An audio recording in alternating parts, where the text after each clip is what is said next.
I'm Leroy from Makassar. So I was raised by a single mother. She worked 12-hour shifts every day.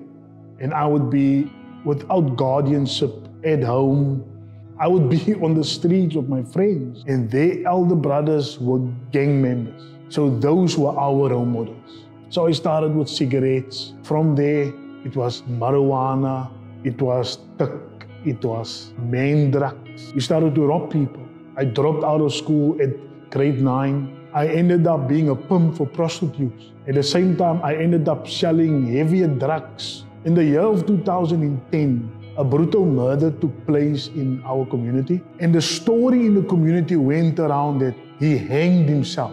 That's the story everyone told. But eventually, a week later, we were most arrested for his murder. And the week became months, and the month became years. I ended up in prison, sentenced 28 years for a murder and a robbery, which I never committed.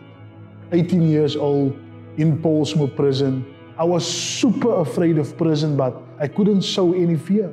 So I had to be strong. I had to pretend that I'm this vicious criminal. I had to pretend that I killed the man, just in order to give myself some sort of credibility. But deep within, I was so lonely. I was broken. I longed to be with my family. I just wanted the courts. I just wanted the law of South Africa to do me justice. I just wanted the High Court to prove my innocence. And it was not proven. I was found guilty to 28 years.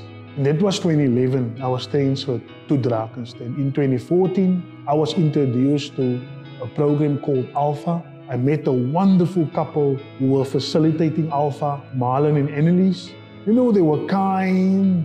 The fact that we were in prison, the fact that we were maximum classified inmates, it didn't scare them at all. It kind of made me relaxed as well. It kind of drew me into this thing called Alpha.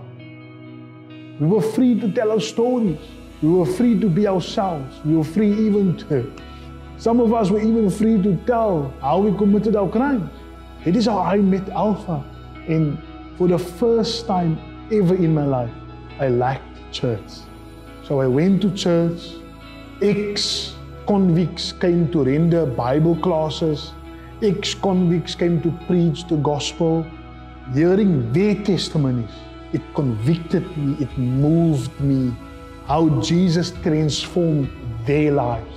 And all of a sudden, I knew that is my way out. But eventually, I ended up giving my life to Jesus Christ in 2011 in Portsmouth prison. The years went by, I became part of their leadership structure as well. What Alpha did to me as a leader, it gave me a different level of confidence. It gave me a deeper understanding of the words empathy and sympathy. Instead of preaching to them, I can have a conversation with them. Instead of preaching to them, I can counsel them. Instead of standing in front of all of them, sharing the word of God, I can approach them individually and ask them about their lives with a new confidence, because I see the opportunity to help them. I see the opportunity to minister to them. So that's what Alpha did to me, man. It took the ministry God entrusted to me to a whole new level.